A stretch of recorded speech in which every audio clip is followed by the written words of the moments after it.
Sharon Cuneta, spotted sa ABS-CBN Christmas Station ID sa grupo ng FPJ Batang Quiapo.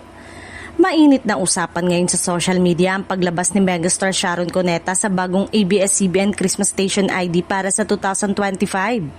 Marami ang natuwa ng mga kapamilya network ngunit higit na naging usap-usapan ang posibilidad na mapasama siya sa teleseryeng FPJ Batang Quiapo na pinagbibidahan ni Coco Martin. Matapos mapansin ng mga fans na tampok si Sharon sa ilang eksena ng Station ID kasama ang mga kapamilya stars ng Batang Quiapo, nagsimula ang espekulasyon na posible ito na ang teaser ng kanyang pagpasok sa hit primetime series. Matatanda ang matagal nang magkaibigan sina Sharon at Coco at ilang beses na ring nabanggit ng aktor sa mga panayam na gusto niyang makatrabaho ang megastar sa hinaharap. Kung totoo nga ang mga usapan, malaking dagdag star power ito sa serye na patuloy pa ring namamayagpag sa ratings at online views. Sa ngayon, wala pang opisyal na kumpirmasyon mula sa Dreamscape Entertainment o kay Sharon Cuneta mismong tungkol sa kanyang posibleng pagganap sa Batang Quiapo.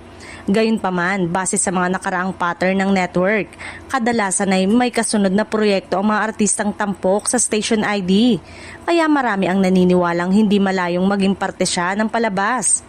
Kung sakaling matuloy ito, ang magiging unang sabak ni Sharon sa teleserye sa ilalim ng direksyon ni Coco Martin at tiyak na magiging malaking karagdagan sa lalong lumalakas na powerhouse cast ng FPJ Batang Quiapo.